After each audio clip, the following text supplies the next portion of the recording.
And a very pleasant good afternoon as we welcome you into the Goon and Ironhead show. And we'll have Chris Bucanani on for 1 hour and the Dear Goon joining us for another. I am at Quaker Steak and Lube, trying to fight off a cold here on this Tuesday afternoon. And we will get through as best we can. Lots to get into. Certainly, we'll talk some NFL. Just kicking around here at Quaker Steak and Lube. The playoffs and what the Super Bowl prospects are for various teams. I really don't remember, and not that it always plays out the way you think it's going to anyway, but you usually have a good feel on a favorite or two in each conference. I don't know that I have a real good feel on, with very few exceptions, and there are a couple of exceptions. I think just about anybody that gets in the playoffs is, in my mind, going to be a team that has a reasonable chance of making a run and maybe even getting to the Super Bowl. But we'll kick that around a little bit. College football playoffs, of course, get underway this weekend with the first round games. And, of course, we have the number one seed, Indiana. I'm still having trouble getting my mind around that, but top seed, Indiana. Second seeded Ohio State, third seeded Georgia, and fourth seeded Texas Tech.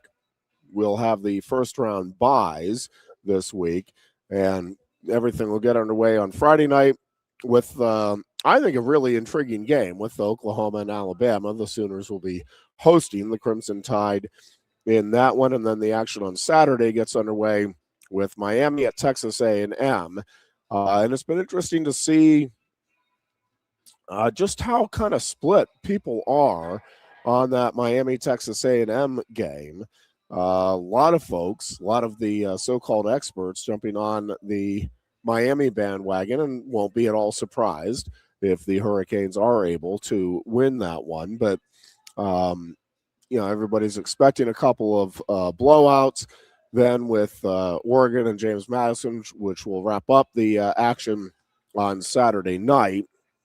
Oregon, a heavy favorite in that one, and with good reason. Again, I think I don't mind having the. I know there's been a lot of discussion, and I think either, and I'm okay either way. But either we need to acknowledge that all of these teams are, and all of these conferences are part of the process, and let's make them part of the playoff system.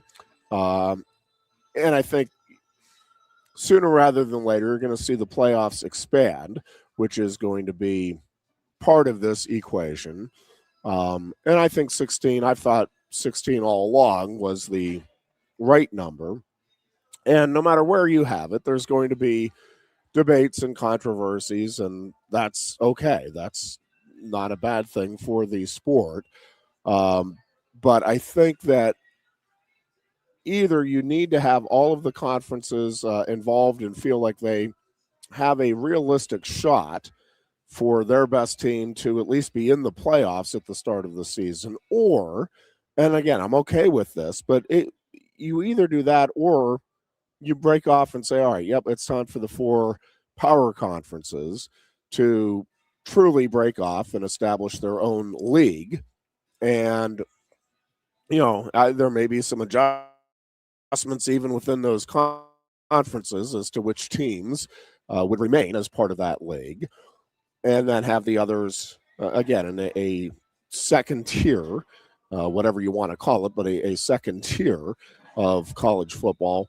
And again, that might make a lot of sense too. The thing that I don't like, and we've heard it a lot over the last couple of weeks, and I've heard it from some people that I really like and really respect their opinions on.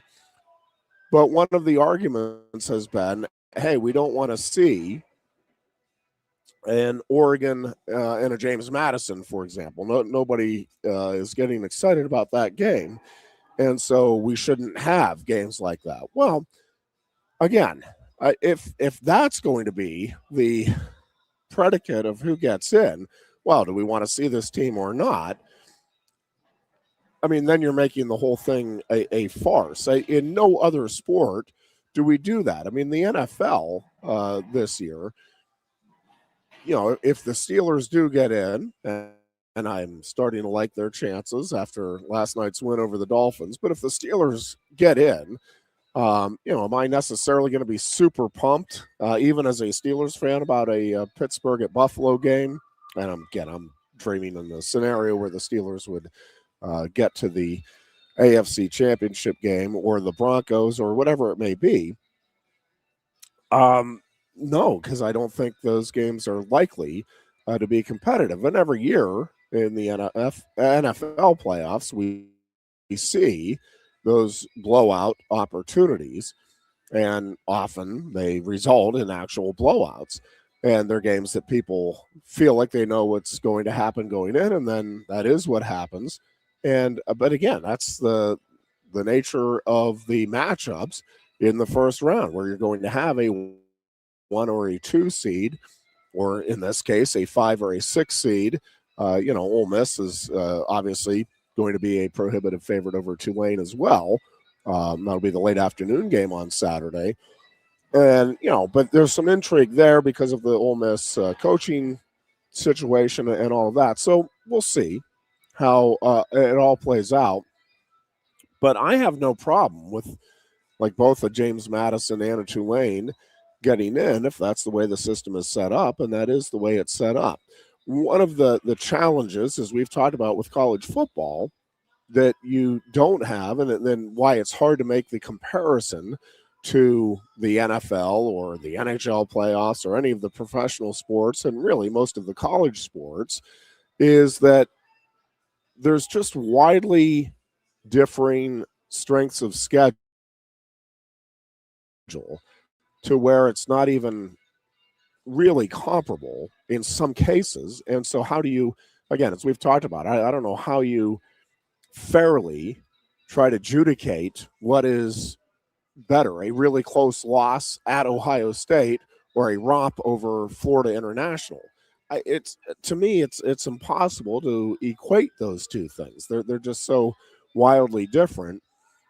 And you do have some teams, some years, that are playing the non-conference games as basically a preseason schedule, and you have no even significant challenge. And then there are other teams in some years where you get 2 of the 3 games. And sometimes it's by accident. You're trying to schedule somebody that, hey, we think this will be an easy win 10 years out. And then by the time that game gets there, whoops, that program hired a great coach and has things rolling. And now that's a challenging game along with the game that we purposely put in there as a challenge. And so, again, I think at some point they have to get to a situation where you have a conference, where you have the conferences get together and create a commissioner's office or a centralized office of some sort to be able to run the entire, whatever it looks like, the entire college, I'll use the term major college football system. And again, to me, that is, I think it's going to happen, and I think it needs to happen, and it needs to probably happen soon. Also want to get into this Michigan situation,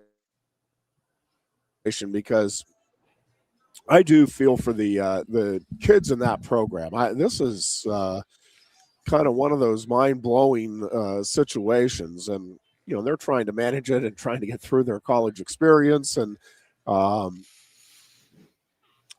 are curveballs, and then there are curveball. The Penn State players certainly had a curveball thrown at them when their head coach was fired, but this is a much different situation, a much different feel. And their coaching search is, I think, taking on a Penn State-esque feel, because every day we seem to just have new names being thrown out as, I thought this week or this day, I think now Jeff Brom would be good. And it's largely the same. Eli Drinkowitz, the same names that we have It's heard, the same guys here in Happy Ironhead. Valley. It's amazing. Chris Bucanani, kind enough to join us, hopping on here. Yeah. Goons. Apologies, I was having some technical difficulties with my microphone there, Ironhead. All good, man. I've had difficulties of all kinds today, so no worries whatsoever. Appreciate the time as always. Booch, I was just talking about the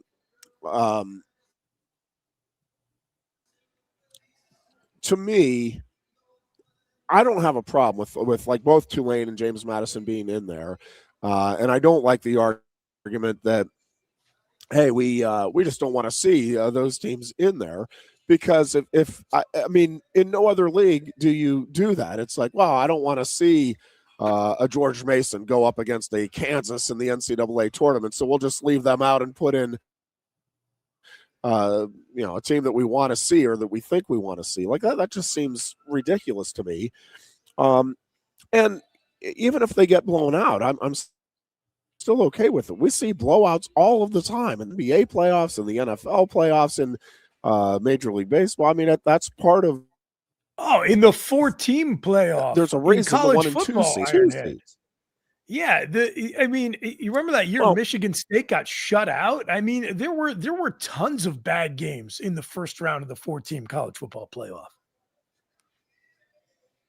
Yeah, if the objective is, hey, we have to have all competitive games, then I think you're always going to fall short, because there's just inevitably in given years, there's just a team or two, more years than not. I'll put it that way. I'm not saying every year is this, but there's usually a couple of teams, 2 or 3, that kind of seem to pull away from the rest.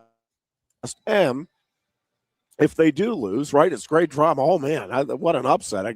Who saw that coming? Again, more often than not, it's like, well, yeah, that team and these other teams are good.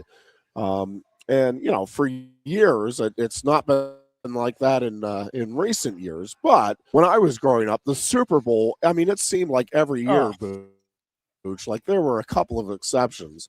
But every year, I mean, the Super Bowl was god awful. Garbage for like a decade. Who the winner was at halftime because the game was not competitive.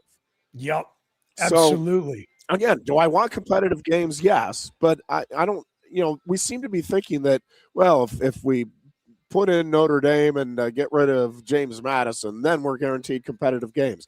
I watched Notre Dame in some of those Final Fours. They weren't competitive. I'm not saying this year's team went one way or the other, but that's not the reason to make a decision, in my opinion, on this.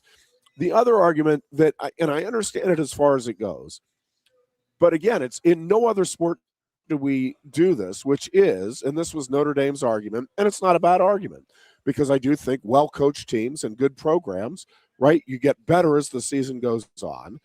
And Notre Dame probably is playing as well as the top 6, 7 teams in the country. You can certainly make that argument. Sure. But they did have the head-to-head meeting with Miami. And if you're going to turn around and say, well, that was in September, again, in what other sport do the Penguins are 2 points shy of making the playoffs this year. But, I mean, 2 of those losses were to New Jersey back in the first month of the season, and they're clearly a better team now than New Jersey. So the season's 3 months long, or you're just going to tell me 33% of it is irrelevant? And look, exactly. I know Notre Dame, and I'll be the first in any line of people queued up to make fun of Notre Dame. I know they get clowned a lot for soft scheduling. That's not always the case. It varies from year to year. There have been some seasons where I think Notre Dame has not gotten enough credit for the difficulty of the schedule they've set themselves. But they do make their own schedule. And this season, yes, sometimes you don't luck out. Like, you go back, Ironhead, you remember when we had that home and home with Syracuse? And we just absolutely tattooed them in both games, 08, 09. And we got some guff from like, oh, you guys are playing Syracuse. So it's like we scheduled that series when Donovan McNabb was their quarterback and they just won the Orange Bowl. Sometimes you schedule a team and they're just not so good. This schedule Notre Dame had this year, they knew it was slop when they made it, outside of we're going to play Miami and Texas A&M. It's okay, fine. I actually think there's some validity to saying a lot of conference schedules are 2 good games and then a bunch of crap. I mean, certainly Penn State, you could make that critique in many of the past several years. But the point is, if you're going to schedule that way, you do understand that the risk is that if you don't win the marquee games, you could end up being left out in the cold if you're on the periphery of a playoff discussion, especially if you insist on not playing in a conference so you have no chance to get a 13th data point. And it just came back to bite Notre Dame this season. And I agree with you. I agree with you that it would have been very interesting to see what that run-based offense could do to some of these playoff defenses that we are going to see from the participants. But that's just the way the game gets played. If you don't have a strong enough resume to put you solidly inside the top 10 going into playoff selection, which Notre Dame did not, this is the risk that you run. And as to the point about the Cinderellas getting in, I like Joel Klatt, man, in general. I think he's a smart college football mind, and I appreciate what he brings to the conversation. I could not disagree more with what he said the other day about the March Madness tournament, because I get if the only goal is to create, in some universally objective sense, the fairest tournament to crown a champion. Maybe it's not. Maybe it's not that. But this is an entertainment product. The only reason there's all this money flying around to compensate these guys with these lavish NIL deals is because the television networks are paying a lot of money to televise these basketball and football games. Well, part of what makes March Madness so entertaining is the chance to see the little guys go up and measure themselves against the big guys. That's part of the reason why that first weekend is so great and why so many people watch it. You're creating an entertainment product. So yeah, now I am not constitutionally opposed to Tulane or James Madison getting their opportunity here. And it's not necessarily apples to apples with the basketball tournament. It's not. But if they want to avoid this in college football, there's a very easy fix. Well, number one, maybe just completely trash conference championship weekend in its current format entirely, because I don't know that it really fits where the sport is at now. But if you're going to keep it, instead of having this complicated, like 7-step tiebreaker process about who gets into the conference title games, just take the 2 highest ranked conference teams in the college football playoff rankings. And those are your contenders for your conference title. Because if those rankings are good enough to pick who gets into the top 12, they ought to be good enough to determine who plays for your conference championship. And had that been the approach taken by the ACC, then one of 2 things would have happened.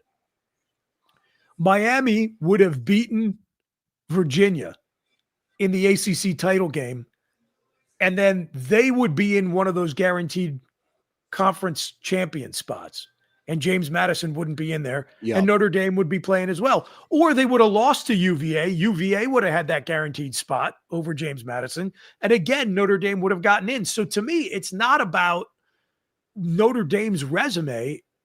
I think the real conversation is about the flaws in the way we select the 12 teams by insisting that we have 5 conference champions, and then the flaws in the way the ACC picked the participants in its conference championship game. And again, Notre Dame, I'm sorry if your insistence on being independent and the way you chose to set up your schedule left you vulnerable to those flaws, but they did. And too bad. Yeah, I mean, that's you. You have made the decision you have as a university and as a program, and that's fine. But yeah, there's consequences, both good and bad, and you've got to deal with both if that's the decision you made. And yeah, I don't. again, I don't have any problem with the way this thing played out this season. I do think it's worth a discussion, and I think we'll get it sooner rather than later. Two things. Again, one is I think they'll go to the 16 team format, which I got to tell you, Booch, they need to do that anyway. I'm really curious to see what happens with those top 4 seeds this year.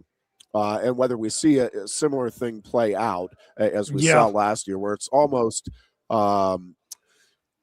it hurts you in terms of especially offensive rhythm, I think, to be off on a week if other teams that are obviously very good are able to kind of keep their momentum rolling there through the first week of the playoffs and they ride in. So I'm curious to see that, whether we see the results that we saw a year ago where those top 4 teams that are idle on that first weekend end up, it ends up biting them.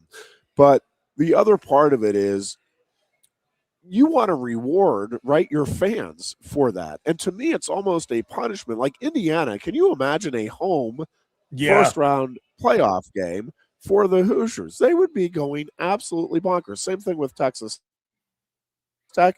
And really, I mean, same thing even with Ohio State and Georgia, even though, they've been there. It's like having that home playoff game. It almost feels like you're punishing the fans of the best teams with this 12-team format. So to me, for all of those reasons, you need to go to 16 teams. But with that, Booch, I really think they need to take a hard, long look at whether or not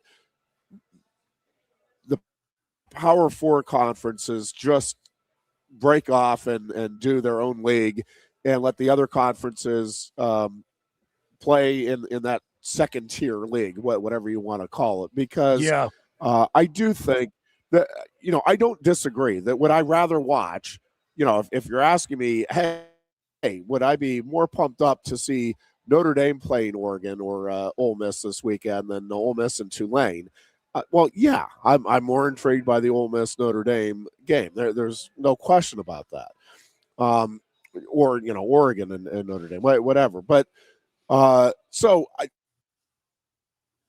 think it's not. I think it is worth having that discussion. Hey, long term, does this make sense to have programs that are not going to have anywhere near the resources, and they're just not going to have the roster, top to bottom, that these top programs do? Does it make sense to have them playing in the same playoff league, and ultimately, how competitive, how worthwhile, I guess, is it for those non-Power 4 conference schools, even if they get that, hey, we're in the playoffs once every 5 years, and you get blown out? Like, is that worth doing if you're one of those schools?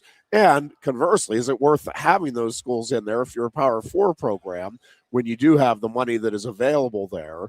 And if it is all Power 4 conference programs, again, even if it is a blowout, you're going to have, I think, more people tuning in. You're going to have more of a fan base watching and paying to go to the games and the whole bit. So I think that's something that they've got to get figured out. And going back to the conversation and the Joel Klatt comments and everything, basketball and football are different sports. So when you talk about the value of Cinderellas in the NCAA basketball tournament, it is very different than the role JMU and Tulane are going to play in these playoffs coming up here. I mean, Lehigh can beat Duke, right? Bucknell can beat Kansas a heck of a lot more easily than JMU can go to Outson Stadium and beat Oregon. And to that point, right, Lehigh beating Duke, that's exciting entertainment value for the viewing audience. That's what makes the tournament a saleable product. We'll see what happens. I mean, we've already seen Tulane Ole Miss once this season, and it was very lopsided. If both of these games are boring blowouts, so they're bad product that ESPN just wants to slough off to TNT because they don't even want to sell ads for it, I think that's going to lead the powers that be in the sport to step back and say, are we selling a good product here? March Madness, great product. First weekend, tremendous product. And then eventually, the power programs end up in the Final Four anyway, most of the time. It's just not apples to apples with the sport. And I don't know, I guess to me, and I've been a Penn State fan all my life, so it's maybe I'm just projecting here, but I don't know. I kind of feel like if I'm rooting for a team like Tulane, I'm realistic about the fact that there is no way they are running a gauntlet of 3 Power 2 conference teams to win a national championship at the top level of FBS. And maybe I would rather see them play teams with similar resources and profiles and talent level and compete for a meaningful championship than to say, hey, we earned the right to get the crap kicked out of us, at Ole Miss in the first round of these playoffs. That just seems like it would be a more compelling proposition over the long term to me. But I don't know. Again, I've been fortunate enough, as you have, Ironhead, to root for one of the best teams in college football our whole lives. So I don't know what that is. Yeah. Again, I think it's just a discussion that needs to be had, and my guess is will be had, because it's they're looking at this, right? Like maybe some of those schools would be willing and able to invest the type of money that at least similar to the type of money that Penn State or Ohio State or any of these top tier programs are investing. But two things there. Even one is if you actually have those types of resources, maybe go ahead and join one of those Power 4 conferences, and let's get that figured out. And also, though, I think that the Power 4 conferences, they're looking at the pie, and I mean the SEC has been doing this the last couple of years, and the Big Ten is like, hey, we know we're the dominant players here. We want to exert our power to our advantage, which certainly makes a lot of sense. But I think part of that is going to be looking around and, well, if we're really going to exert our power, why do we keep sharing some of the revenue with the James Madisons and the Tulanes of the world when they're not the reason people are going to be tuning in this weekend? Now, maybe their fans, we want to see if there's any chance in heck that we can stay in these games. But, again, to me, if you're the SEC or the Big Ten commissioner, you're looking at this saying, we could have another SEC and Big Ten team in, get bigger ratings, get more money in our coffers. And why do we keep doing this when it's not really bringing anything to the table to help us? And so I think, again, to me, it's twofold there. Is from a competitive standpoint, I would think most of those non-Power 4 conferences are like, this is it's different but similar to the private school public school debate here in Pennsylvania. If you're not going to be competitive, hey, would you not rather have a playing field where, hey, we can be competitive? We can go try to win a championship in our league, and let the so-called big boys throw all of their money around and figure it out for themselves. And it just feels to me like eventually eventually being probably next 5 years, that's likely to happen anyway, if not definitively going to happen. Yeah, because right now the primary answer to your question of why do we keep doing this when the Power 2 ask that question is that it's to avoid a lawsuit. And so in the history of college football, the reason we have the divisions that we do is that at various points, certain schools just looked at what was being spent at the top of the pyramid and said, guys, we just got to jump off the carousel here. And they peeled off. And we may be approaching another one of those schisms. Speaking of lawsuits, we'll take a break here and talk about this fifth year of eligibility being kicked around, and might we see even more than that down the road, and how different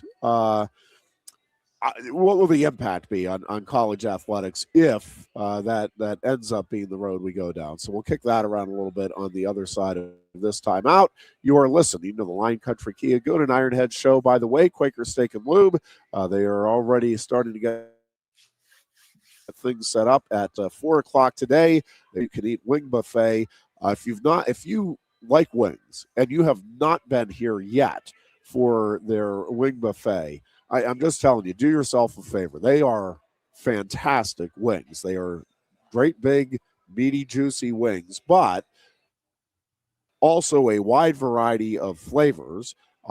Everyone is terrific in its own right, and they don't skimp on the all-you-can-eat wing buffet here. It's the same great wings that they are famous for, and they serve all of the time. That's what they're serving here today, starting at 4 o'clock.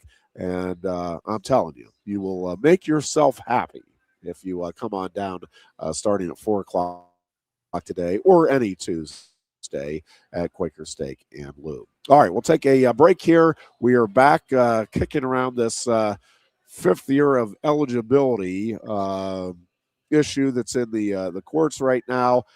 And for that matter, might there be more years of eligibility added on for the college kiddos here? We'll talk about that on the other side of this timeout as we roll on with our Tuesday show. From decorating the tree to family dinners, gift exchanges, and get-togethers, the holidays are filled with traditions. Why not start a new one this year with a Kia during the Season of New Tradition sales event at Lion Country Kia? No matter where you're traveling this holiday season, the spacious 7-seater 2025 Kia Telluride can get you there. Lion Country Kia has 16 available with as low as 0.9% APR for up to 60 months or up to $2,000 in Kia finance rebates. But that's not all. Lion Country Kia has a great selection of Kia Sorentos, Sportages, Seltos, and more. There's 84 vehicles ready to move. And many have Kia's Season of New Tradition sales event retail bonus cash as high as $1,000. Happy holidays from the staff at Lion Country Kia, 1334 Driveover Street off Shiloh Road behind Sam's Club, State College.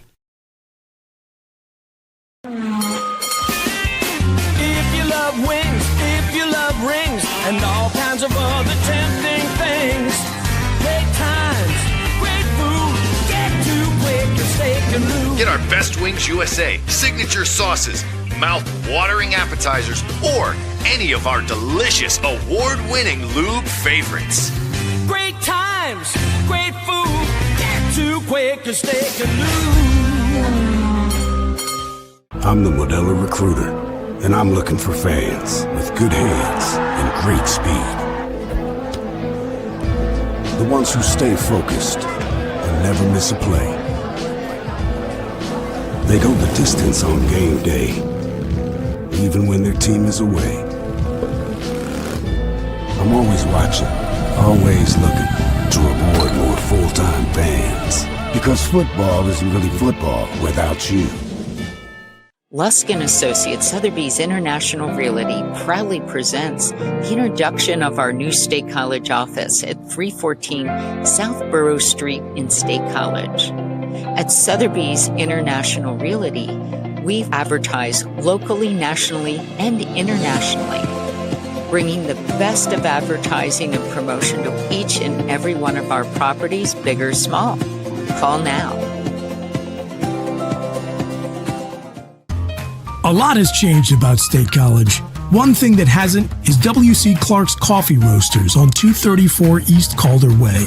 30 different varieties of specialty coffee beans sourced from over 25 countries and roasted with love each morning in Happy Valley for over 45 years. They'll ship their fresh roasted coffee from their doorstep to yours.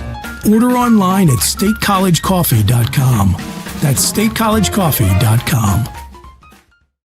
Hi, welcome to Timberland Federal Credit Union, a financial cooperative for its members, tracing all the way back to 1973.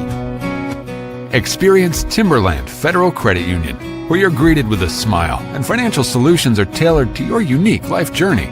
Here, we're not just financial professionals, we're your neighbors, people invested in your financial needs, literacy, and empowerment. Your dreams matter to us, whether they're about buying a home, growing a nest egg, or embarking on new adventures. TFCU draws from the past and invests in the future. offering modern tools like online banking to give you the freedom to manage your money practically anytime. Additionally, we're passionate about giving back both time and resources because enhancing our community is at the core of why we're here. Visit TFCU in person or online to learn more about our services and apply for a membership today. WFXS, once again. The Fox, your sports radio. Broadcasting live, loud and proud from Central PA's Sports Authority. WFXS America. 98.7, The Fox State College. And we are back here on this Tuesday afternoon. Chris Bucanati filling in for Goon here in the first hour. And yours truly, Ironhead, here at Quaker Steak and Lube. Great place to come on down and watch all of the college football bowl action. End of the NFL regular season here over the next few weeks. NHL and NBA action all on the great TVs down here. And again, they have the best staff around, great food options, a wide variety of options they have on their menu. And for that matter, a wide variety of beverages you can choose from to wash down the aforementioned food items here at Quaker Steak and Lube. And by the way, a little gift card from Quaker Steak and Lube, not a bad holiday gift for the loved one on your list. Can't imagine anybody not be to receive a Quaker Steak and Lube gift card this Christmas. So keep that in mind as well. Booch, this thing with the and I don't have a feel for the legal aspects of this. I mean, I've read it. I mean, I understand it, I think, as far as it goes, but I don't really know. It seems to me, outside looking in, that the NCAA should be able to set up its rules of eligibility. That being said, I think, to me, their argument, and again, I am not a legal scholar by any stretch, but even I am like, well, that's your argument is, and their argument basically is, well, we want to, we think this was going to create the best scenario for schools to keep the competitive edge.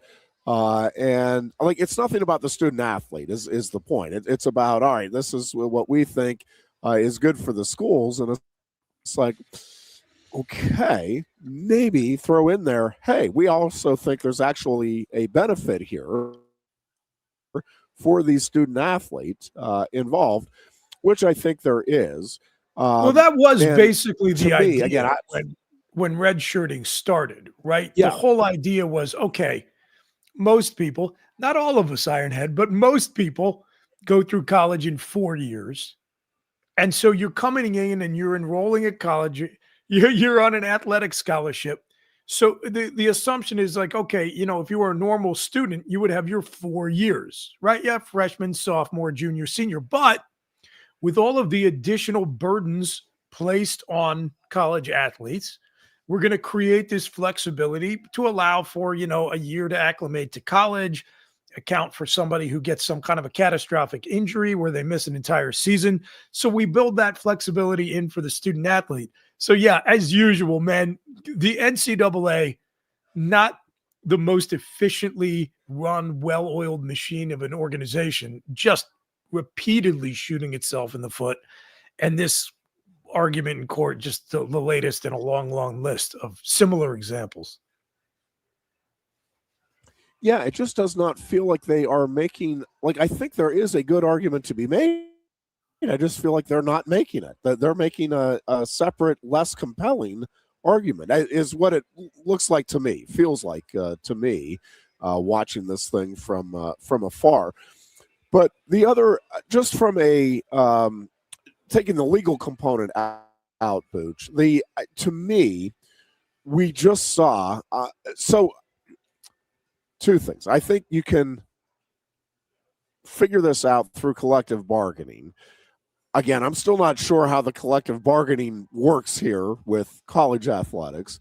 But to me, you ought to be able to work out, hey, yeah, we want 4 years of eligibility, and here is why. And in exchange for that, again, whatever concessions need to be made, you make it and figure out. But also, to me, we just saw, and again, this is just my opinion, watching what happened here coming out of COVID. We just had our own little experiment on exactly this: kids getting a 5th year of eligibility. And to me, it was a disaster. I don't think that went well at all. And in particular, and it may vary by sport, admittedly, but the two that I follow most passionately, football and wrestling, I think we saw, Booch, a lot of the guys that came back for a 6th or 7th year to use a 5th year of eligibility, their sports take a toll physically and mentally while you're taking classes. And we've talked about this with Goon before. He said when he was that senior year, he was ready to be done. Like he enjoyed his college experience, enjoyed everything about it. And also it was time to move on. And he recognized that and wanted to do that. And so we saw it both disrupt the college cycle for sure, where recruiting classes got jumbled and kids were trying to stagger their start. We had more gray shirts and it was creating significant problems for the university. But I also think it was creating problems for kids who wanted to take advantage. Again, hey, yeah, if I get another year of eligibility, I do love playing the sport, but especially in the physical sports, again, Booch, to me, we saw a lot of those guys that you kind of plateau at a certain point, and it's like, yeah, my body doesn't have any more to give. My mind is kind of fried at this point. And so forget the legal component for a moment. I'm just not sure if you're a student athlete or a parent of a student athlete, that I wouldn't be encouraging the kids. Now I get the money involved now, and maybe that's, hey, yep, I can get another 100,000 or 200,000 or even more staying around for another year. I get it as far as it goes, but the overall well-being of the individual here, I'm not sure. Again, at least in those more physical sports. Now, maybe in like swimming and diving or some of the sports that aren't as demanding on the body in terms of beating your body up physically, maybe it makes more sense in some of those. But as we know, football and basketball is what's driving everything here with college athletics. Yeah, let's also not lose sight of the fact that we are in this, just in many ways, profoundly stupid gray area where we're still performatively treating this like it's college athletics, but at the same time, it's being run and more each year like semi-professional football. And so when you get back to the question of like collective bargaining, Ironhead, I do think at one point or another, the question needs to be answered. Hey guys, do we still want this to be college football? Right? Because like, imagine the NFL just saying like, hey, we don't want to have to deal with all the issues around paying veterans. Okay. Like we can pay younger players less money to get bodies that are in better shape. So we just want to cap it that you can only play in the NFL for 4 or 5 years. It would sound ridiculous, right? Because it's just a professional football league. The idea that this was, and I talk about this a lot, at one point or another, college sports, the way they evolved, it was like glorified high school sports, right? It was like high school sports with a lot of bells and whistles and more millions of dollars over the years attached to it. But you had kids doing 4 years of high school to prepare them to be offered scholarships to go do 4 or 5 years of college sports. And as you're talking about increasing the number of years that college athletes can stay attached to their college programs and continue to compete, and you look back at COVID, Ironhead, what was one of the other downstream effects? Well, college or high school is going to continue to be 4 years. So there are going to continue to be athletes coming up, and they are going to be denied opportunities that used to be there for them because kids are going to be hanging around college programs a little bit more, which is why I say we've got to maintain perspective that if this is going to continue to be college sports, we got to continue to tie it to like a rational college calendar.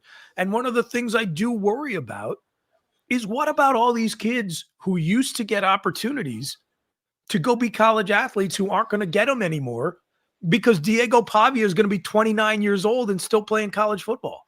Yeah.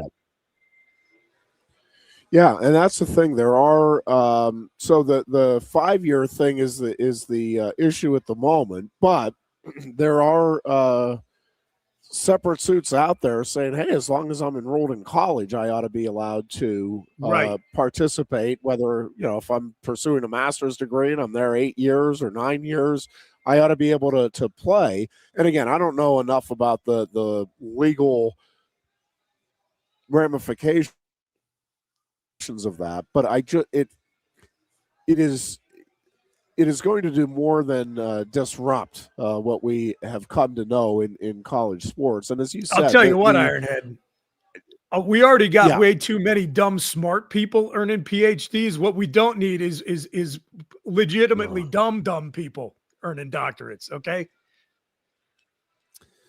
Yeah. And listen, again, I get it. If you're getting the money that is being thrown around now, and I'd want to keep that gravy train going as well. But Dr. Drew Aller, to me, this is something. Dr. Diego Pavia. Well, give me a break.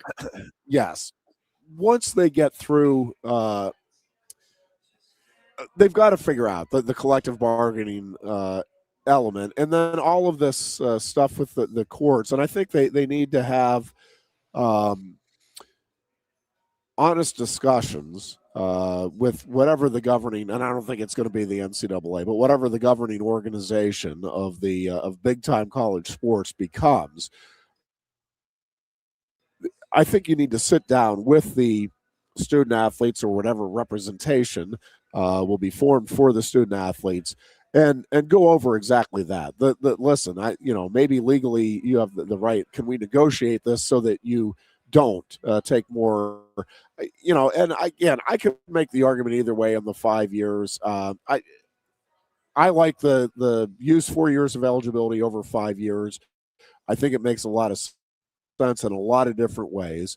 But if we go to 5, let's go to 5 and then be done with it. And that's my concern is that the next step is going to be, and then I think that really will ruin, and we keep having the conversation, how college sports is ruined, and that to me really would ruin it, because then you're not creating those opportunities, as you said, for the high school kids to come out. And I think you really start to you're going to force a lot of families and young athletes to become very jaded at the overall system.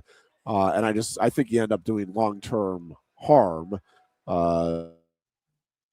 to young people. And hopefully these student athletes that are fighting for this right can step back and see kind of the big picture stuff here. But I don't know. I'm really curious to see how this plays out and what adjustments then are made if and when we get to the collective bargaining component of college athletics. Yeah, and don't forget, quiet part out loud too. The NFL has a really nice deal going on with a developmental league. They don't have to spend any money on, just continuing to refresh the pipeline of talent headed to the league. What happens when that gets disrupted? Yes, and that's the thing. So there's a good number of players, right, that you can watch him and like, man, that kid is a really good college player. And his game's not going to translate. Maybe he'll be able to stick a year or two as a backup somewhere in the NFL. But that, like, man, he's fun. He's a dynamic player, great for our school. Not quite NFL talent. Well, if those kids end up being allowed to stick around for multiple years, then you're denying. You're right. Then the NFL is going to be looking at this saying, wait a second. Now, like, we know that guy's never coming to our league, and you're sticking with him, and now we're being denied an opportunity to see somebody else develop that maybe could eventually contribute to the league. It just feels like an awful road that they are going down, and but I don't know legally that it's a road they'll be able to stop the student athletes from going down. Well, like most court battles the NCAA has found itself in over the last 25 years, every trend seems to be going in a negative direction from their perspective. Now, I will say with this particular issue, this 5 years to play 4, I actually think, Ironhead, it has not been quite as dire for the NCAA as it has been for some of their previous cases that you could just see it is only a matter of time before they get absolutely splattered. I mean, that oh God, I'm blanking on the name of the decision, but the Supreme Court case where they lost 9-0. I mean, you got Supreme Court justices of all different backgrounds and political persuasions all lined up against you. You just realize these guys are cooked. They are done on this issue. There's been a little bit more ambiguity. Like, they haven't gotten the plaintiffs have not gotten everything they have asked for on this one in the way that a lot of the other complaints against the NCAA have gone. So if you're somebody out there listening to this conversation and thinking, my God, is there going to be anything of college football left 24 months from now? On this issue, at least there's a ray of hope. Yeah. Yeah. And again, I really do think at the end of the day,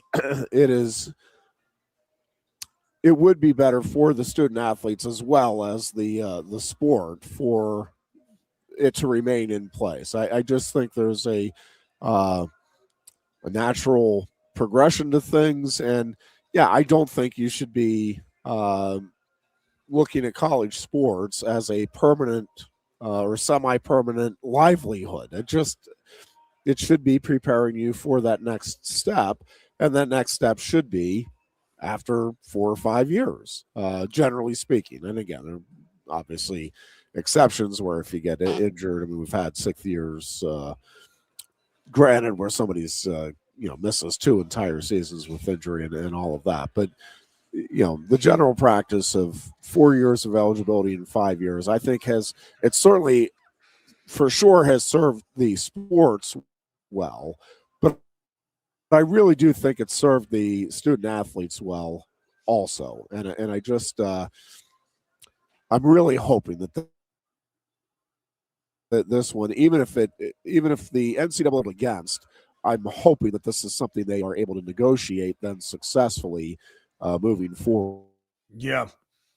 With whatever the representation is, just because, that one would really throw off the entire dynamics of college sports.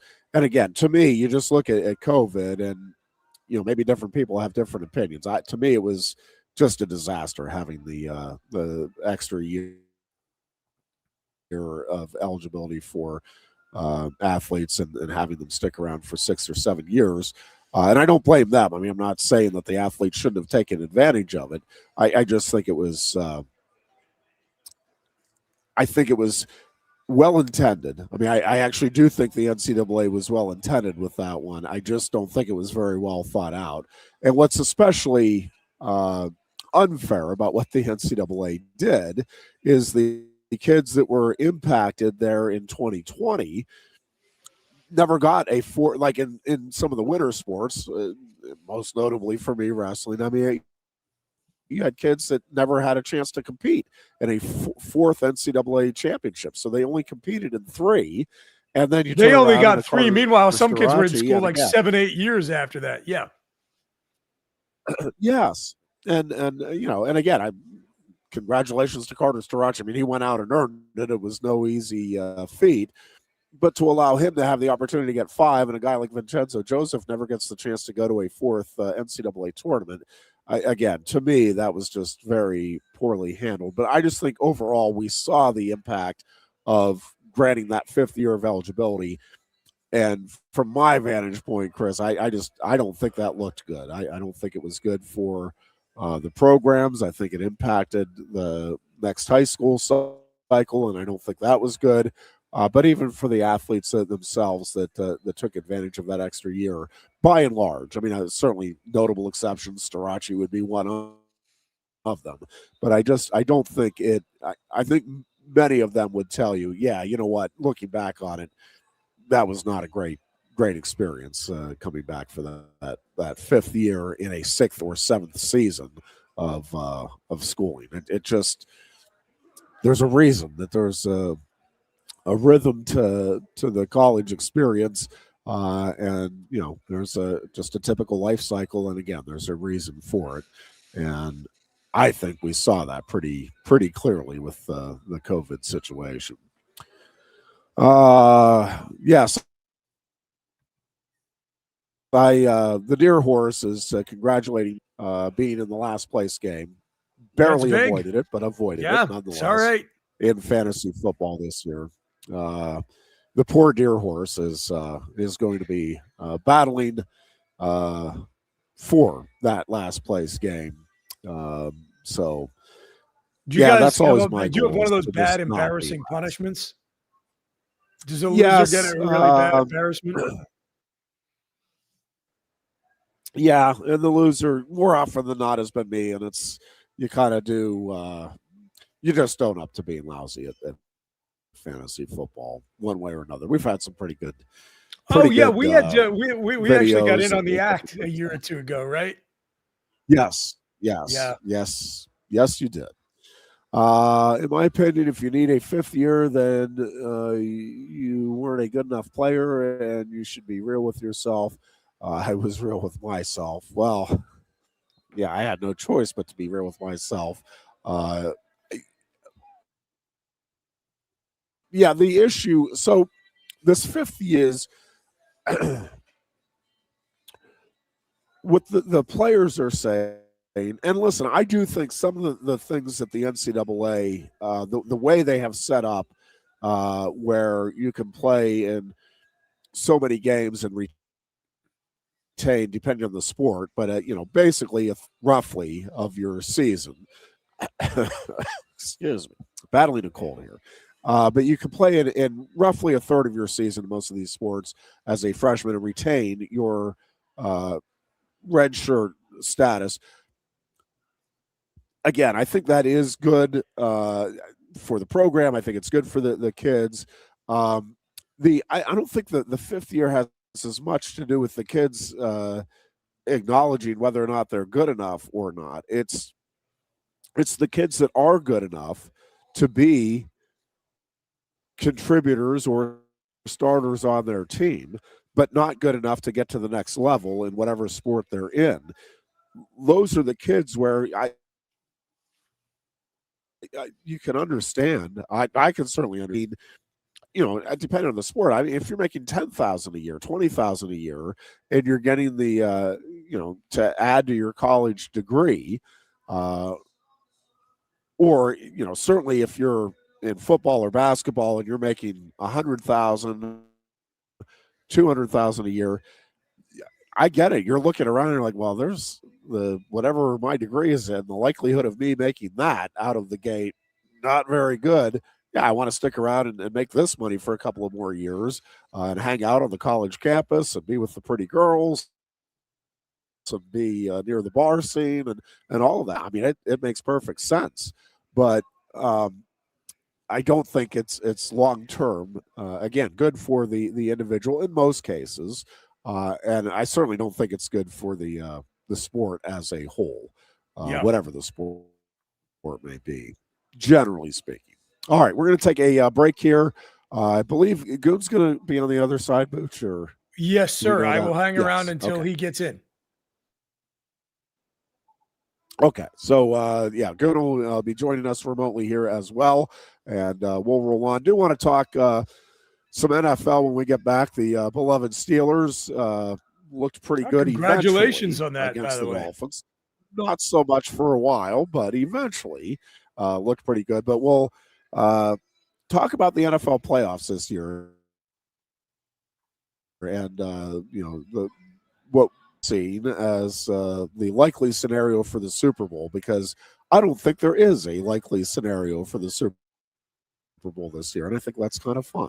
But we'll kick around on the other side of this time out. You are listening to the Lion Country Kia Goon and Ironhead Show right here on Sports Radio 98. From decorating the tree to family dinners, gift exchanges, and get-togethers, the holidays are filled with traditions.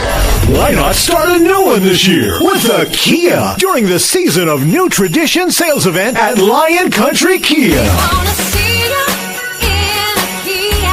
No matter where you're traveling this holiday season, the spacious 7-seater 2025 Kia Telluride can get you there. Lion Country Kia has 16 available with as low as 0.9% APR for up to 60 months or up to $2,000 in Kia finance rebates. But that's not all. Lion Country Kia has a great selection of Kia Sorentos, Sportages, Seltos, and more. There's 84 vehicles ready to move. And many have Kia's Season of New Tradition sales event retail bonus cash as high as $1,000. Happy holidays from the staff at Lion Country Kia, 1334 Driveover Street off Shiloh Road behind Sam's Club, State College. If you love wings, if you love rings, and all kinds of other tempting things, great times, great food, get to Quaker Steak Lube. Get our Best Wings USA signature sauces, mouth-watering appetizers, or any of our delicious award-winning lube favorites. Great times, great food, get to Quaker Steak Lube. I'm the Modelo Recruiter, and I'm looking for fans with good hands and great speed. The ones who stay focused and never miss a play. They go the distance on game day, even when their team is away. I'm always watching, always looking to reward more full-time fans. Because football isn't really football without you. Lusk & Associates Sotheby's International Realty proudly presents the introduction of our new State College office at 314 South Borough Street in State College. At Sotheby's International Realty, we advertise locally, nationally, and internationally, bringing the best of advertising and promotion to each and every one of our properties, big or small. Call now. A lot has changed about State College. One thing that hasn't is W.C. Clark's Coffee Roasters on 234 East Calder Way. 30 different varieties of specialty coffee beans sourced from over 25 countries and roasted with love each morning in Happy Valley for over 45 years. They'll ship their fresh roasted coffee from their doorstep to yours. Order online at statecollegecoffee.com. That's statecollegecoffee.com. Hi, welcome to Timberland Federal Credit Union, a financial cooperative for its members, tracing all the way back to 1973.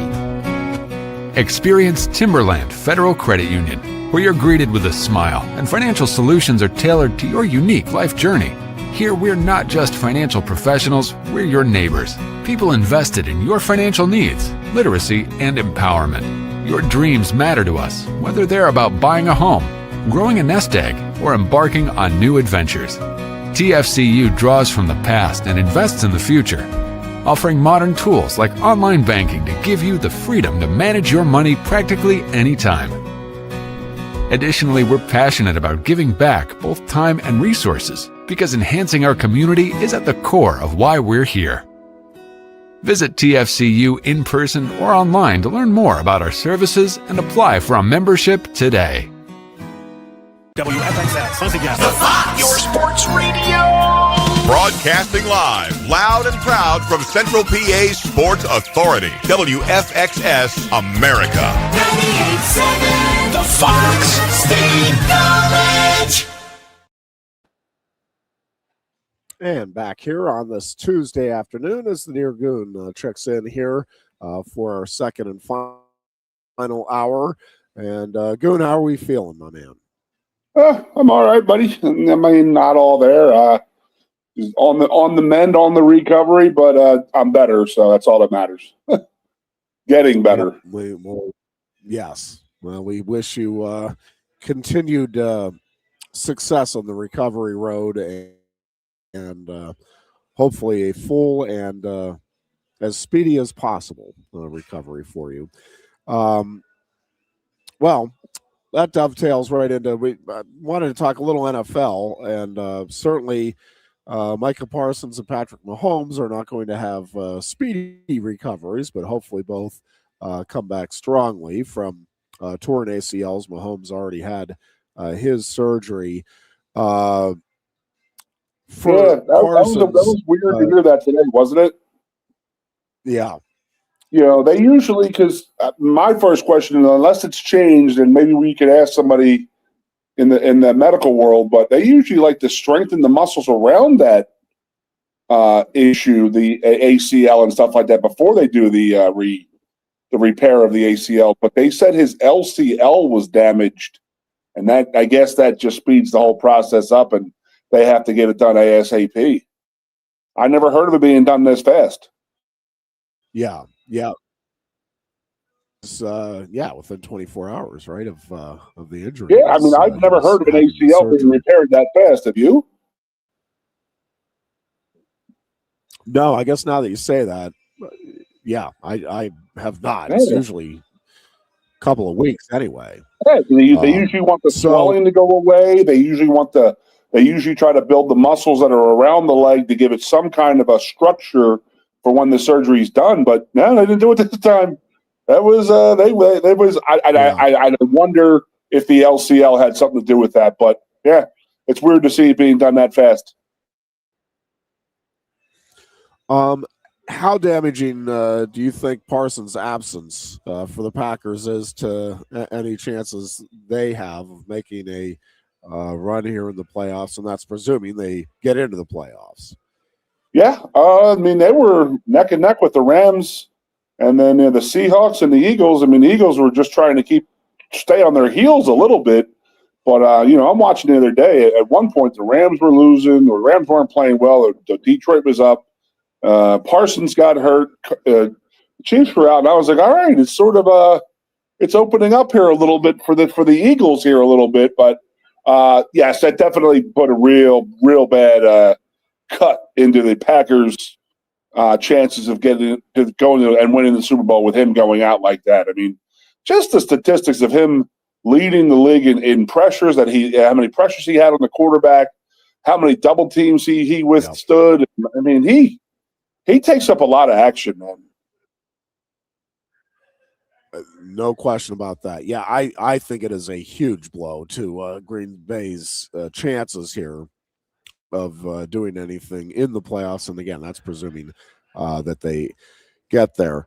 Yep. We were talking about Devontae Adams, Devontae popping a hammy late in that game. That was another good thing for the Eagles. I mean, speaking as an Eagles fan of, hopefully getting an easier route towards the Super Bowl, hopefully playoff run. But yeah, Devontae Adams going down, that's going to really, really hurt those guys because, I mean, I'm a fantasy guy. I know you have a fantasy team, but I don't think I've ever seen. Yeah, I don't think I've ever seen a guy have a day like Puka Nacua, had 200+ yards receiving, and he didn't have a touchdown. So I mean, that was not. Devontae Adams is like that Chris Carter type of guy that all he does is catch touchdowns. It seems like that's all he does for the Rams. And Nacua just needs to make every catch across the field, all around the field. And then Devontae Adams gets touchdown passes. So Nacua will have to touch. They're going to tighten up more on him because if he's not going to have Devontae, that's going to hurt the Rams a whole bunch. Yeah, I'm really curious to see what happens here with the playoffs. We were talking before we went on the air down here. Just it feels as wide open, and maybe it's just partly having just Kansas City out, but it just feels in the AFC especially just wide open. But even in the NFC, I mean, I know the Rams have been very good most of the season, and right now looking like they will be the 1 seed, but I wouldn't say they feel like an invincible a 1 seed going in. But the AFC to me, Goon, Broncos don't feel like, boy, that's a clear 1 seed. Again, they're playing very well, taking nothing away. Won't be shocked if they're in the Super Bowl, but like I won't be shocked if the Patriots are there, the Jaguars. I think the Jaguars have been flying under the radar a bit, and I think that is a really good team, both sides of the ball. And then the Buffalo Bills. I mean, Goon, Josh Allen has just he has a knack for making things happen. It was funny. I was coming back in. We got in from our trip to Wyoming on Sunday, and so I'm listening actually to our radio station, 98.7 The Fox, and I'm listening to updates on the Bills and the Patriots, and they have the Patriots play-by-play when they go up 21-0, and the color guy, and I don't know his name, but the color guy is like, there's a new champion in the AFC East. Step aside, Bills, and he's like, pronouncing it's over, and then the hosts are talking about, it's got to be tough for Buffalo to see this thing be handed over to the Patriots. And when you look at this Patriots team, they're likely to dominate for that. And even as I'm listening to this, I'm like, guys, it's a great start here for the Patriots, but we've seen crazier comebacks than 21-0 in the NFL. And it was just funny because the narratives get quickly written and then rewritten in sports in general, and sports fans and analysts famously make proclamations that then turn out to be completely wrong. So the AFC, though, like the Houston Texans, Goon, I will not be surprised if that team goes on a run. I think that defense is really good and playing really well here at the end of the season. And I think, virtually any of these teams that get to the playoffs, I think I can drop a scenario where, I could see them making a run. Yeah. I mean, you're not going to stop the Jacksonville's offense right now. I mean, my buddy was over here watching games on Sunday, and it was just like, the between the Patriots, the Bears, the Panthers, and now the Jaguars, and you can say the Texans too, but they've had some success lately, though. It's like all their high picks are finally starting to come around. And then, of course, I had to bring in, what happened to Cleveland? And my wife got mad at me, typical, but hey, it is what it is. Oh, but the Jacksonville thing, I mean, I believe they're averaging over 40 points in the last month and a half a game. I mean, that is unbelievable in the NFL. Yeah, it's not. That is a huge game. The Jacksonville-Denver game this weekend is going to be huge. One is we don't know who they are, either one of them. I was watching the TV last night, and Carrie says, "Oh my God, Denver only has 2 losses." And I said, "Yes, I know, it's crazy." And they were early in the year. I said, "They're the hottest team in football." And then I said, "Well, so is Jacksonville." And she says, "Oh, that'll be a good playoff game." I said, "Well, starting this Sunday, so they play this Sunday, so that's going to be a huge game." And then it goes back to you and I's always comparison. You win that big game, then it's easy to, or is it easier or harder to get that second game? So, big matchup on Sunday between those two. But it's good to see some new blood out there. I mean, it's weird seeing Jacksonville, and I guess it's weird seeing the Patriots back that fast. Maybe that's why a lot of us don't want that to happen, because it has been pretty quick since that they were in that catbird seat. So, that's the AFC. I mean, it's going to be a really fun January. I know that in the NFL, even December right now coming in.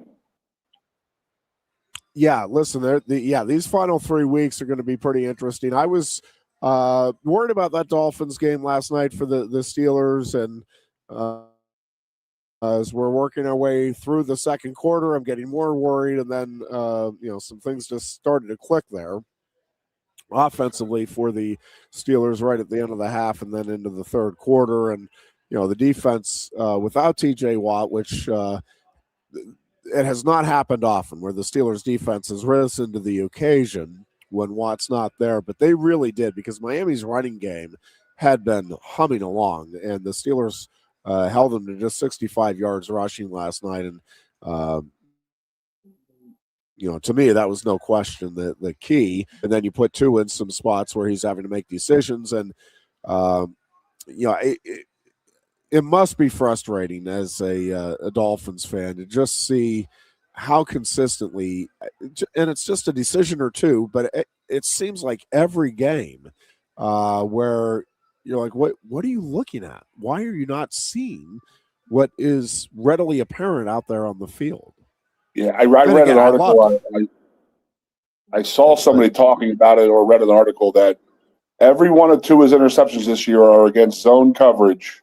And somebody said, well, yeah, all they're doing is making him do his progressions, and he's not reading them fast enough, and he makes that mistake every time. That you don't want to play man against him, because he'll light you up against man coverage, but when it gets in the zone coverage, he's got to start thinking, and he's got to start making his progression and reads. Like, he knows that he has the out on the left side. You take that away, you make him look around the field, is when he starts making those bad decisions and throwing those interceptions. And the one guy was saying, I forget who it was. I mean, it was early in the morning, maybe even late at night. I've been sleep patterns have been screwy, but somebody said that that's not a $53 million man quarterback. He's not making anybody around him better. And he's making $53 million a year at quarterback for the Miami Dolphins. That's crazy. Crazy. Yeah, and it's one of those things, Goon, where, at least from everything you read, I mean, I think he's conscientious. I think he wants to be the guy. Some guys have it and some guys don't, and it feels like he's just a guy that isn't going to be able to figure it out to be, again, that next level quarterback in the NFL. And yeah, that next level is making guys around you better. And I'm watching Aaron Rodgers these last couple of weeks, and for as many problems and with that wrist and his age and the lack of mobility and all of that, man, Goody, he does, like, you can see it. The Steelers feel like they have a real shot with him back there. And if they can figure out how to keep him upright a little more often, the Steelers could figure into the AFC mix. I'm still having a tough time convincing myself that that's the case. But I do think, I think that defense, when it plays like it did last night, and it has not done that very often this season, but if that defense can play anywhere close to what the expectations were at the start of the season, and Aaron Rodgers can keep slinging it the way he did last night, Steelers aren't going to be an easy out anyway in the AFC playoffs. Yeah, Rodgers said it the right way, and he goes, "We keep winning, we'll be hosting the game right here." And then that environment's not an easy place to play. It really, you've been down there in the cold games, and the weather is bad, the wind is bad. They know how to play in it. He knows how to play in it. Boswell knows how to kick in it, right? Still Boswell, right? Yeah. Is he still the kicker? Oh yeah. Yeah, he's been there like 84 years. He's like what's his name? The Anderson brothers, right? Gary and Morton. Yeah. Yeah. He's like one of the Barr brothers. Like Rodgers, he made his bones in Green Bay. He knows how to play in the cold weather, but not everybody likes to play in the cold weather, and it does change and affect how you can throw the ball. And he just seemed to have no problem throwing that ball. I mean, nothing. I mean, for as struggled as Tua was throwing any kind of pass over 10 to 12, 15-yard long ball, Rodgers was just laying it out there perfect. I mean, just banging it out there beautiful and just throwing like nonchalantly. It's very fun to watch a guy like him play when he's not being pressured and not getting beat up and he's not so injured up. And, so let's enjoy him for a little bit, get a couple more weeks out of him. Get that Philadelphia Steelers Super Bowl, buddy. Well, and a couple of things I think with this offense. I think they have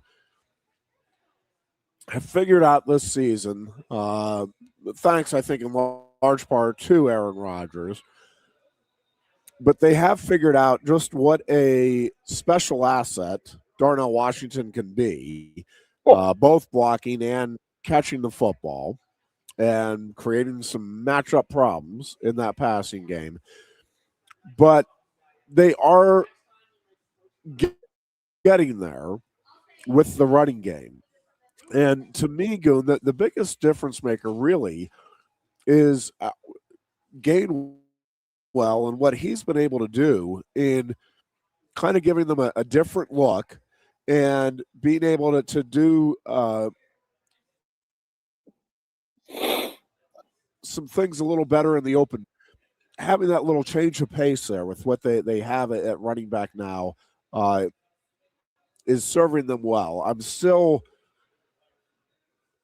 concerned that if they get to the playoffs, and I'm hoping that after this weekend I can say when they get to the playoffs, but if they get to the playoffs, I am concerned that running game with the offensive line, I'm just not sure that they're going to be able to hold their own against the better teams in the division. And right now, I think the first round matchup would be against the Chargers. And that just worries me. The running game did what it needed to do last night, and I do think Gainwell has emerged as a real weapon and a great offset there for their running game. That offensive line against good defensive lines still is a big concern for me. Well, just put your boy Washington in that offensive tackle. I mean, is he not the most enormous tight end in the history of the game? He's huge. I don't remember one that big. Yeah. Goodness gracious. And the guy can run, man. The guy's an athlete. The guy can play. You can see where he has he does struggle catching the ball a little bit. He did drop one later in the game. But yeah, he has awoken there. And, they've always done, before Rodgers, they've always done great with tight ends, and multiple tight ends is even better for them. So having Freiermuth there as your pass catcher, then Washington there as your blocker and another pass catcher, that's insane, man. That's next level stuff right there that they're working on out there in Pittsburgh with the tight end play. Yeah, and hopefully again they can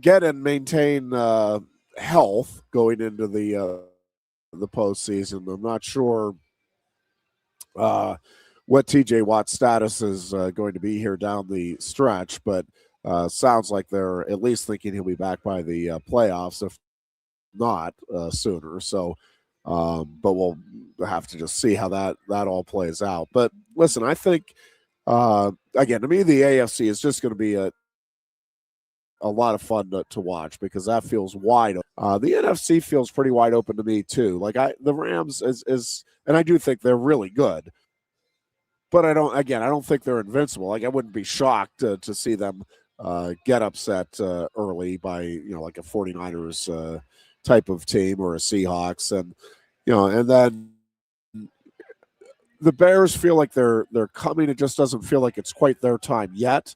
Right? Can the Eagles get things together here and realize that Saquon Barkley has to be a big part of the offensive equation here for them to be successful? I don't know. the AFC feels wide open, but the NFC feels like it's going to be pretty entertaining here as well.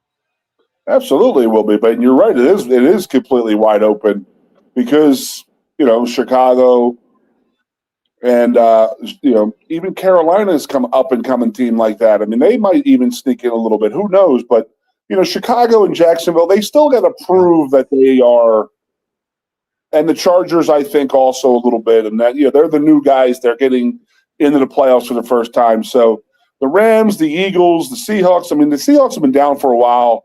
But the Rams and the Eagles, and they've been doing this for a while. So it should be a very interesting, couple last month here into the playoffs for both the AFC and the NFC because it is so wide open. I mean, it might be Jacksonville and the freaking Chicago Bears in the Super Bowl for all we know.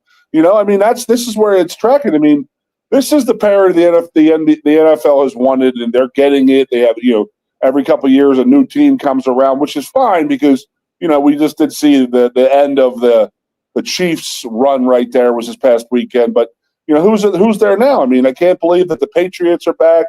Jacksonville's so legit.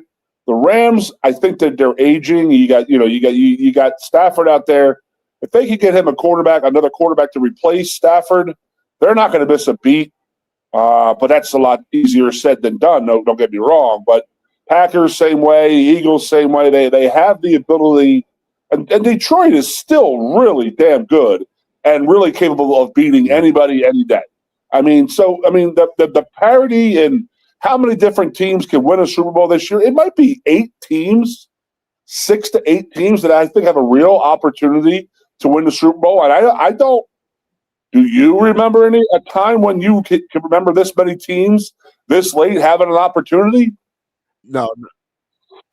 Yeah, not where it felt like, legitimately that many teams that it feel like you could realistically see, I could see them going on a run. And again, part of it is going to be, like the Packers' injuries now makes it much harder to imagine them emerging as a Super Bowl team. And I think, that's going to be part of it here over these final 3 weeks is, all right, what do these teams look like on the health front? Because that always plays into it is, all right, who's on a roll, but also who is healthy going into the postseason. All right, we're going to take a break here. When we come back, we'll talk some Penn State football and Matt Camp. I'll also talk a little Penn State wrestling and Penn State hoops as we continue. It is our Tuesday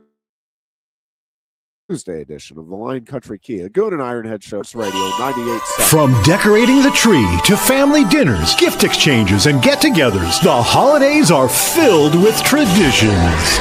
Why not start a new one this year with a Kia during the Season of New Tradition sales event at Lion Country Kia?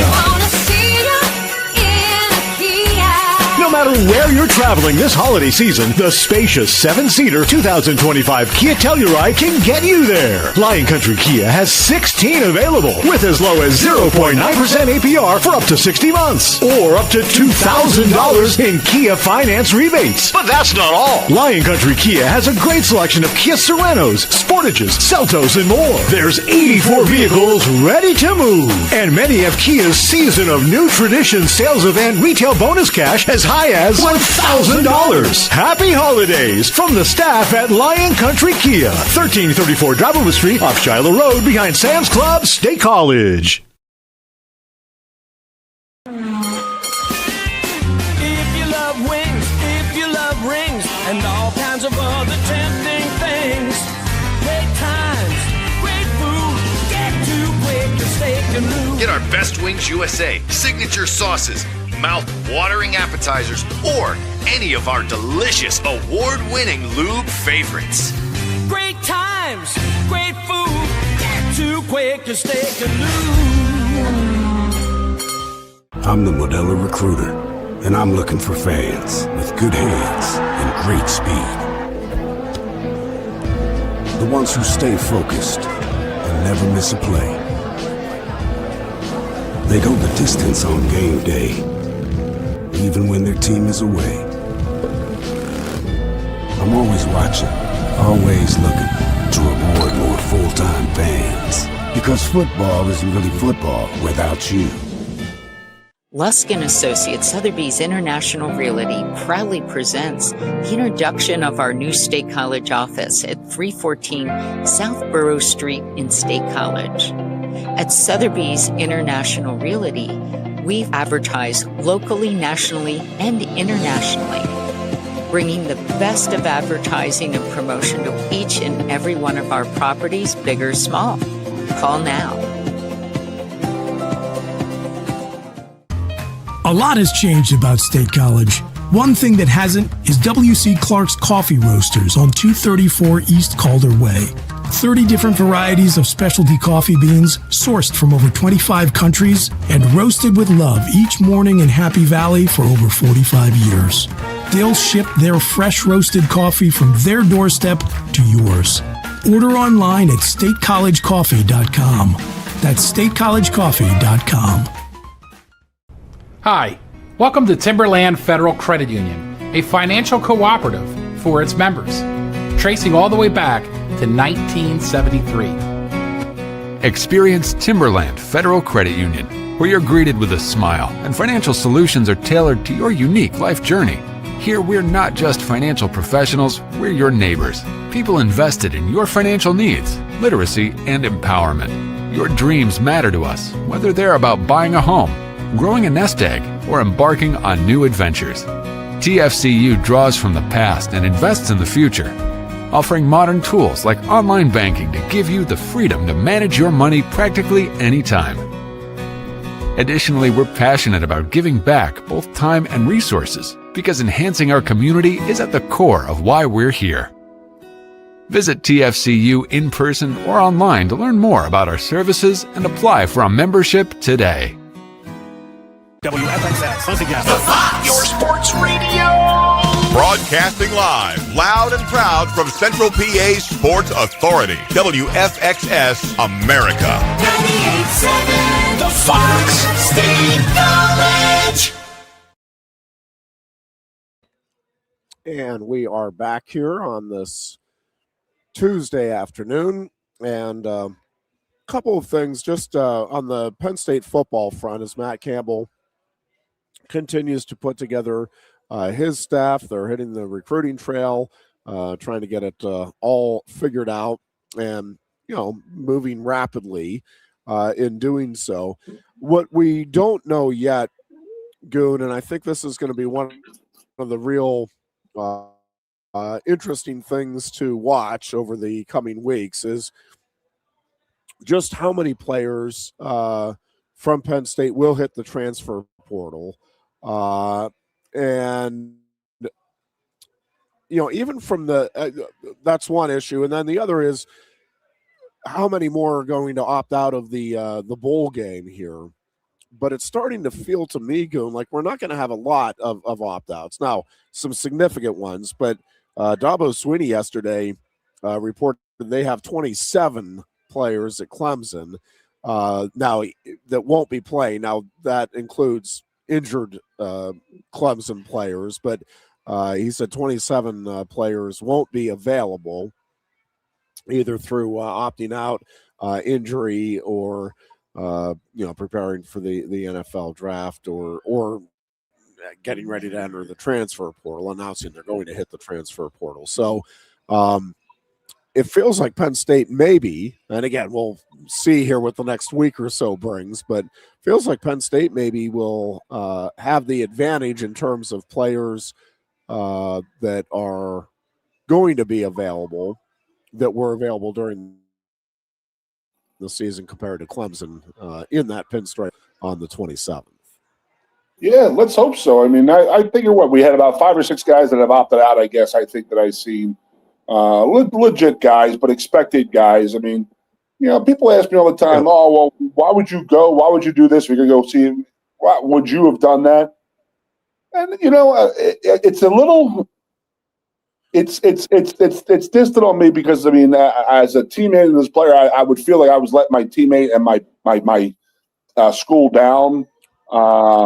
Yeah. But that's not the way it's thought about nowadays. And it is a business decision, and I get it. I completely understand why guys don't play in bowl games if they're not really a meaningful game. If you have an extra 20 days to prepare for the NFL draft, I get it. If it's a big thing, I understand. You're not playing for anything that's important. So, but I haven't been on the air to talk about Notre Dame, not just not going completely going rogue and saying we're not going to go to a bowl at all. I mean, those 15 practices are really, really, really, really big and important in my opinion.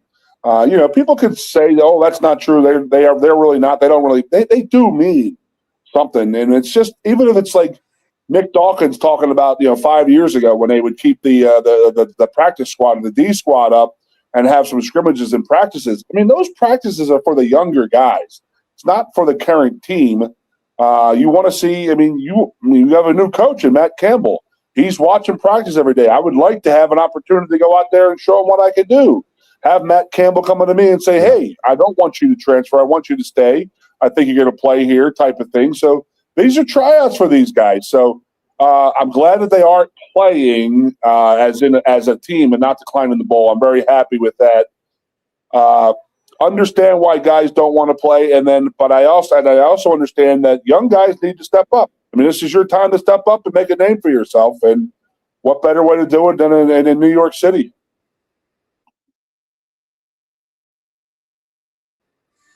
Yeah, and I think that's what's interesting to see is that what guys do stand up and shine. And listen, hopefully these will be guys that'll be back and part of the program next year. There's still a lot of potential moving parts there with the transfer portal opening up here at the beginning of next month. So, it feels right now like Penn State is building some momentum here with Matt Campbell in this offseason, both with the staff they're lining up, getting some of the recruits that he had originally committed to Iowa State. And the hope, obviously, is if you're a Penn State fan, that with Matt Campbell taking over and with Terry Smith staying here, that there won't be the feared mass exodus of players off of this roster. But again, it remains to be seen. I've had a couple people say, well, it's looking good.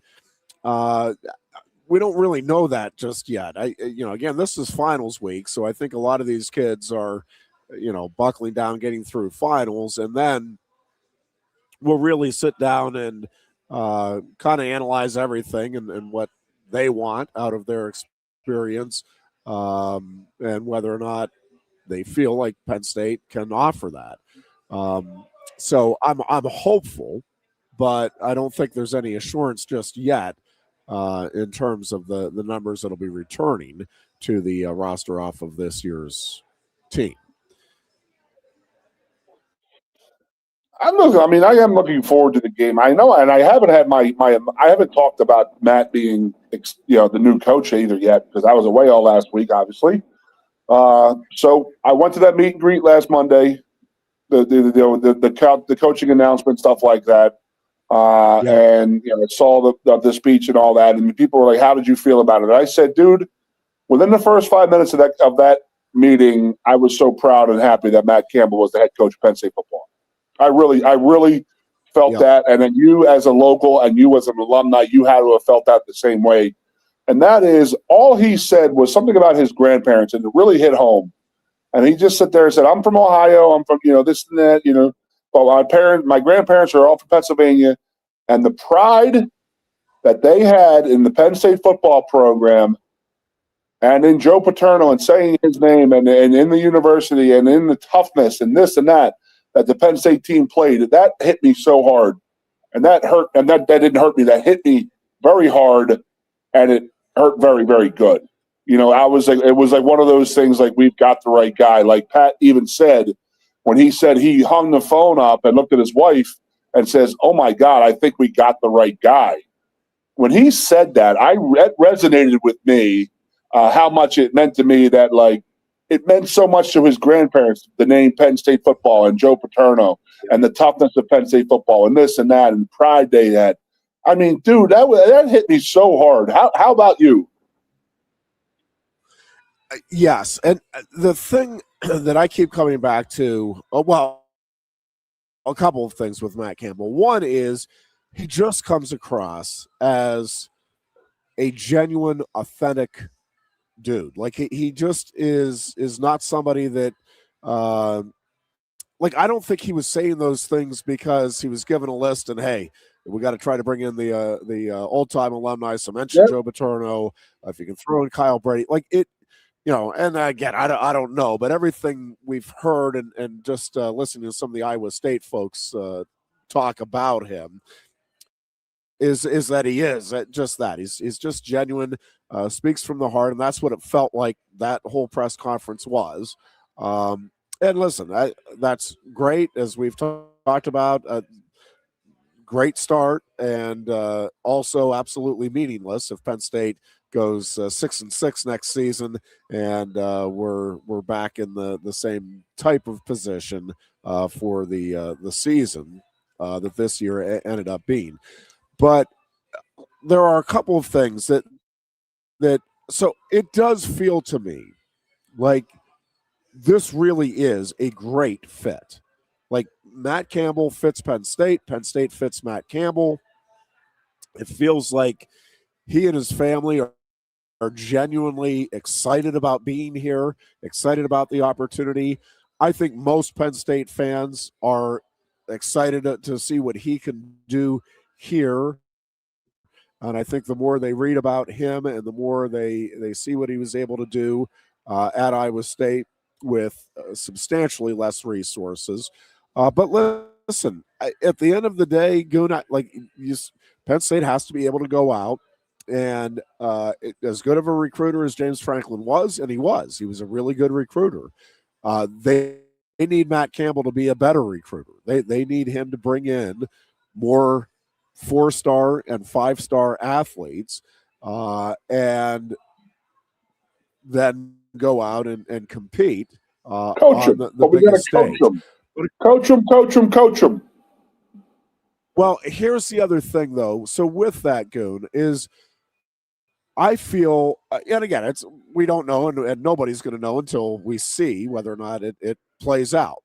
But I like Matt Campbell's chances of being able to do that, in part because I think Pat Kraft, I know Pat Kraft is all in on doing everything he can to make Penn State an attractive spot for potential recruits. So I'm not saying it's all about the money, but it's about the money. The money is part of the equation here, and I think Penn State is going to be very competitive on that front. And I think when you look at the resources that are here, and then you look at Terry Smith being retained, and I do think that's a big part of the equation, and then that authenticity of Matt Campbell. And I think he can legitimately now go into homes and say, yeah, listen, we want you to come here and help us win a national title and go down as as one of the legendary figures in one of the great programs in college football. I think that's a pretty attractive sell. So it feels like a great fit. It feels like everybody is once again pulling in the same direction. And I know I was saying the exact same thing this past summer, and it did feel like that at the time. We didn't know about some of the things that were going on behind the scenes at the time. And so, we can only go on what we know and what we think we know. And it just, again, to me, Goon, it feels like Matt Campbell likes what Pat Kraft is about. Pat Kraft likes what Matt Campbell is about. And that once again, everybody's kind of pulling in the same direction. But Matt Campbell just seems, Goon, to me, like one of these guys that is going to fit in and get along well with everybody. And I'm not saying that's the end all be all. Again, it's great to have a nice guy. If he doesn't win, nobody cares. I get it. But that does matter to me, having somebody that people feel good about, that people want to root for, can easily root for, and I think Matt Campbell is all of those things. And it just feels to me, Goon, that he is wired for success here, because I think he is driven. He understands the importance of the history of the program here, and he wants that legacy to be continued. He wants to be part of it. And I think, the staff that he's putting together, largely the staff that he was comfortable with at Iowa State, which is what you would expect. But I think that I think it bodes well for a pretty seamless transition here and for relative success out of the gate here for Matt Campbell. But again, there's a lot of unknowns right now about what this team will look like next season, about what the program will look like moving forward. But at the moment, as we sit here right now, Goon, I'm pretty darn optimistic about the way this thing's going to come together under Matt Campbell's tutelage. Absolutely. I mean, it was the best of all the worlds, in my opinion, that Terry stayed. I mean, I don't know. I know that Terry said he wanted to be the head coach, but that was a tough hire to make because there's no head coach experience, no coordinator experience. I get it. So you'd have a faction of those people saying, no, we're out. We don't want to be part of this because Terry's not here. Well, Terry's here. Terry's on board. Terry's all kinds of fired up. Terry's, a great recruiter also. Let's get him in charge of the recruiting. Let's get him down, put Terry in a car with Coach Campbell and get him down and, see all the different high schools and visit all the recruits and, see how dynamic a recruiter people can be. I mean, I've been bitching for 3 years since the NIL came out. You don't need a great recruiter anymore. You need a guy who has a checkbook. And so it's bullcrap with the whole deal. Oh, he's a great recruiter, whatever, whatnot. I want character guys who come into Penn State who have very good ability. That they are coached. We can have all the 3 or 4 and 5 stars we want, but if they're not being coached, they're not getting better in their 4 years here. What the hell are we doing? We got guys here now. We got coming in. We go out recruit. We get good kids, good culture kids, talented kids, and we got great coaching staff. I mean, it's the recipe for success right there. I mean, you're just sitting there. I'm waiting for this to start going down. I mean, I really am because I love the way I love the way he coached. I love the staff. I love the way they played the game out there. They're going to bring that back here. Anybody will tell you, it's good football up here, but it's this and that recruiting. I don't give a crap, man. I'm looking forward to this guy getting a recruiting class in here and then getting these guys better each year. So you're right. All the sky's the limit for this team. But all sides, I feel, are pulling in the same direction right now. Thank God. Pat pulled that together out of everything that was said. That was going down in the last 2 weeks and all that. So I could not be happier with how it went down, with who we got and where we're going to be going, man. Jacked up, brother. Jacked up. Yeah. Yep. I'm right there with you. All right, let's go to Penn State basketball and terrific effort Saturday against Michigan State. I think Michigan State is a terrific team and obviously well coached. And it was a really good rebound game from a disastrous start to the Big Ten season out in Indiana. And, Goon, I think it's one of those things with, first of all, can we give the proper props to Freddie DeLeon and to Caden Mingo? Because DeLeon understands his role and is excelling in his role. I think that is probably understating it.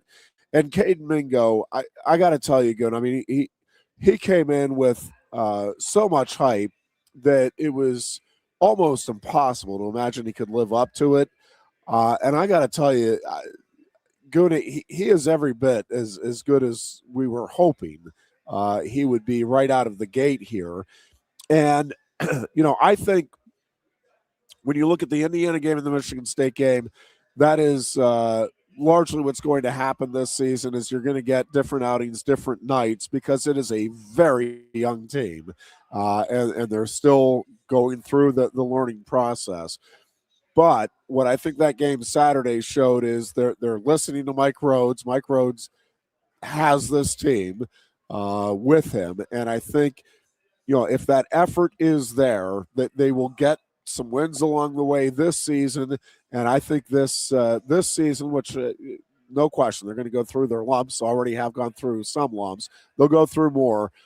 I really think on the other side of this, Goon, that you can see the foundation being laid for some real success, big-time success over the next couple of years here for Penn State hoops. Yeah, and you're right. They do believe in Mike, and that's the best thing that can happen to this team, and that's trusted in and believing in Mike. And when they stop doing that, that's when we're going to run into some problems. Because as Mike says, I just think Mike is a good guy and a good coach for this team right now. But Mingo has been as advertised. I mean, he is one of the top players to ever even be recruited here. You got to give him some credit. He comes as advertised, and for those kids to come out against Michigan State after the beating they took against the Hoosiers the other night was damn impressive. To take Sparty that long for them to put them away, they were in it within under a minute. So, Yep. The signs are pointing in the right direction for the basketball team, and I'm happy about that. Yep. And then Penn State Wrestling, speaking of huge expectations, Marcus Blaze and PJ Duke named the co-student athletes of the week for Penn State, both picking up pins out at Wyoming, 2 of the 4 pins. That was a really neat trip for the program. I think the Wyoming fans, it was amazing how genuinely grateful they were for Penn State going out to their place and wrestling that meet. It was almost everywhere we went, somebody would make the comment, man, we're really glad to see you guys here. We're really happy to have you here. This is going to be so cool. And then even afterward, that night, people were, man, that was just so cool that you guys were willing to come here. And so that arena is neat. That program is doing some really good things under Mark Branch. And Goon, this Penn State team is once again, if Josh Barr will make the trip to Nashville, Cale said yesterday, and I think there's a pretty good chance we'll see him on the mat on Saturday night. And if and when this team gets completely healthy, it has a chance to go down as for the 3rd straight year, a record-setting team and arguably the greatest in wrestling history. And when you look at the individuals, again, to me, Goon, there's at least 7, and really in my mind, there's at least 8 wrestlers on this roster right now that can win the national title this season. And I'm not saying they're going to have 8 national champions. I'm just telling you they have 8 bona fide national title contenders at their weight class as we sit here right now.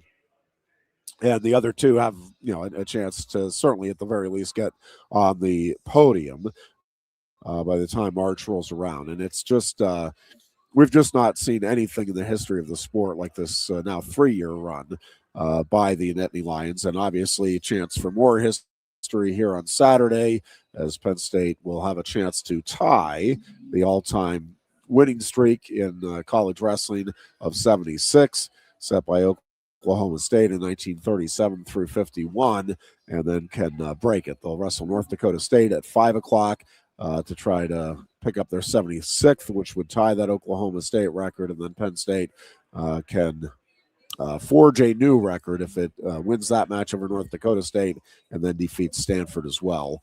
Those matches will be at 5 and 7 respectively in Nashville. But Goon, it's a really neat team, and I've been talking with the wrestlers and the coaches about it. I just think this is even aside from the wrestling, I think this is the best room in terms of, man, everybody just getting along, pulling in the same direction to go back to that thought. These guys are all there for the same purpose. Let's go out and be the very best we can be. And that's in all aspects of their lives. And it is really neat to be around. It's inspiring to be around. Could be. I mean, it's amazing. It's one thing in the world. I mean, that's like a one of. You're so lucky to be that close to it, bro. I mean, and travel with these guys and hang with these guys and see it from the inside out. I mean, you see it from an angle that no one else does, and that's the camaraderie trip, and then the guys traveling. I mean, there's a lot of stuff that goes into it, but you're saying they're all pulling in the same direction. That's damn scary, man. That is really, really. That's you're setting up some all-time records right there, man. Because it's going to turn into the point where you don't want to lose for your boys, man. That's the thing. Screw them. I mean, yeah, it's an individual sport, but I don't want to let the team down. I mean, they're going to start having that kind of attitude, and that's like their main attitude. Holy crap, man! It could get ugly. God bless them, man. No, it really is. It's amazing what they have going right now. All right, we are flat out of time, so we will be back on Thursday with another edition of the Lion Country Kia Goon and Ironhead Show. Until then, be good and be safe. From decorating the tree to family dinners, gift exchanges, and get-togethers, the holidays are filled with traditions. Why not start a new one this year with a Kia during the Season of New Tradition sales event at Lion Country Kia? No matter where you're traveling this holiday season, the spacious 7-seater 2025 Kia Telluride can get you there. Lion Country Kia has 16 available with as low as 0.9% APR for up to 60 months or up to $2,000 in Kia finance rebates. But that's not all. Lion Country Kia has a great selection of Kia Serenos, Sportages, Seltos, and more. There's 84 vehicles ready to move. And many have Kia's Season of New Tradition sales event retail bonus cash as high as $1,000. Happy holidays from the staff at Lion Country Kia, 1334 Driveover Street off Shiloh Road behind Sam's Club, State College. If you love wings, if you love rings, and all kinds of other tempting things, great times, great food, get to Quaker Steak Lube. Get our Best Wings USA signature sauces, mouth-watering appetizers, or any of our delicious award-winning lube favorites. Great times, great food, get to Quaker Steak Lube. I'm the Modelo Recruiter, and I'm looking for fans with good hands and great speed. The ones who stay focused and never miss a play. They go the distance on game day, even when their team is away. I'm always watching, always looking to reward more full-time fans. Because football isn't really football without you.